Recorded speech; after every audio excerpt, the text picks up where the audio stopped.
बिना जांचे परखे मुसलमानों के खिलाफ गोदी मीडिया समाज में कैसे नफरत फैलाता है, आज इसका सॉलिड सबूत दिखाते हैं आप लोगों को। पहले एक क्लिप देखिए, फिर इनकी नफरती करतूत को भी उजागर करेंगे। जब बीती रात शाहदरा में कांवड़ पथ पर कट्टरपंथियों ने कांच और कील बिछाए, जिसके सबूत मिलते ही सनातनी सेना बौखला गई। लेकिन ऐसे में बड़ा सवाल यह उठता है कि कांवड़ियों के खिलाफ ये नफरती साजिश किसकी है? कौन है वो नफरती गैंग जिसने कांवड़ पथ पर फूल नहीं बल्कि अंगारे बिछाए? सनातन के खिलाफ कट्टरपंथी गैंग आखिर क्यों बौखलाया हुआ है? दिल्ली के कांवड़ रूट पर कांच के टुकड़े बिखरे मिले। अपने आप में एक समान घटना हो सकती थी, कांच टूटना, सड़क पर बिखरना, कोई हादसा। लेकिन जी न्यूज ने इसे नफरती रंग दिया।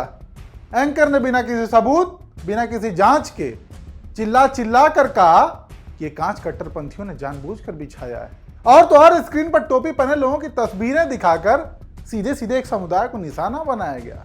भारी भरकम शब्दों का इस्तेमाल करते हुए एंकर कहता है कि कौन है वो नफरती गैंग जिसने कांवड़ पथ पर फूल नहीं अंगारे बिछाए। सनातन के खिलाफ आखिर कट्टरपंथी गैंग क्यों बौखलाया हुआ है? ये तो शब्द थे एंकर के, और एंकर के ये शब्द सुनकर कई लोग तुरंत भड़क जाएंगे। उनके मन में एक समुदाय के प्रति नफरत और बढ़ने लगेगी। और वो समुदाय भी कौन? इसके लिए भी इसी न्यूज चैनल ने बिना चांचे परखे जालीदार टोपी पहने लोगों की फोटो भी लगा दी, यानी मुसलमानों की। लेकिन जब सच्चाई सामने आई तो मुसलमानों का इससे कोई कनेक्शन ही नहीं। दिल्ली पुलिस ने जांच की और साफ साफ बताया कि कोई साजिश नहीं थी। एक ही रिक्शा चालक जिसका नाम कुसुमपाल था, वो 19 कांच की सीट्स ले आ रहे थे। किसी गाड़ी ने उनके रिक्शे को टक्कर मार दी, जिससे सारी सीट्स टूटकर सड़क पर बिखर गई। पूरी रात गाड़ियां इसके ऊपर से गुजरती रहीं, जिससे कांच और फैल गया।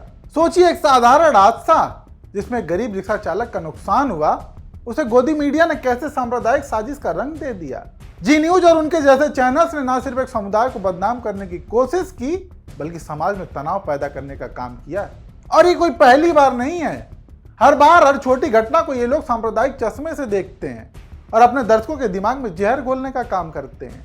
और केवल गोदी मीडिया ही नहीं, दिल्ली के कानून मंत्री कपिल मिश्रा, जिस पर दिल्ली दंगे में कथित भूमिका को लेकर एफआईआर तक के आदेश दिए गए थे, नफरती भाषण दे रहे थे।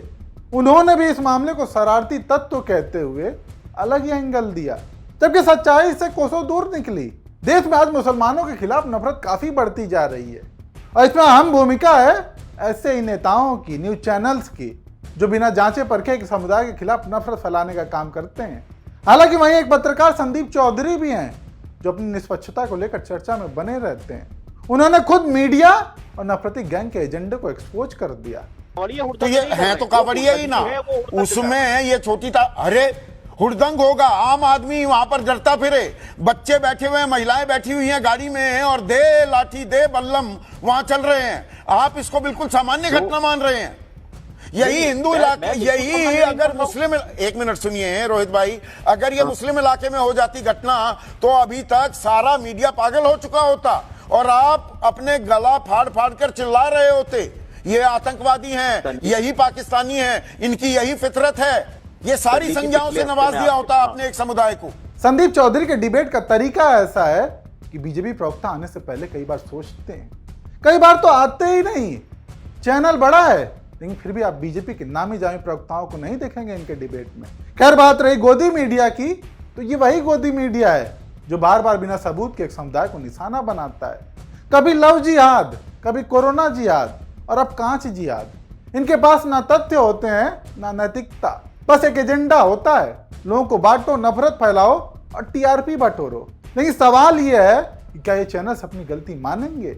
क्या जी न्यूज अपने दर्शकों से माफी मांगेगा कि उसने बिना जांच एक समुदाय को बदनाम किया? लगता तो नहीं। बाकी ये हमारी जिम्मेदारी है कि हम ऐसी नफरत फैलाने वाली पत्रकारिता को बेनकाब करें। हमें चाहिए कि हम तथ्यों पर भरोसा करें, पुलिस की जांच पर यकीन करें, ना कि उन चैनलों पर जो सिर्फ सनसनी और नफरत बेचते हैं। कांवड़ यात्रा एक पवित्र आयोजन है, और इसे बदनाम करने की कोशिश करना ना सिर्फ गलत है बल्कि खतरनाक भी है। खैर, आप दर्शक गोदी मीडिया के इस रवैये को लेकर क्या सोचते हैं, हमें कमेंट करके जरूर बताएं।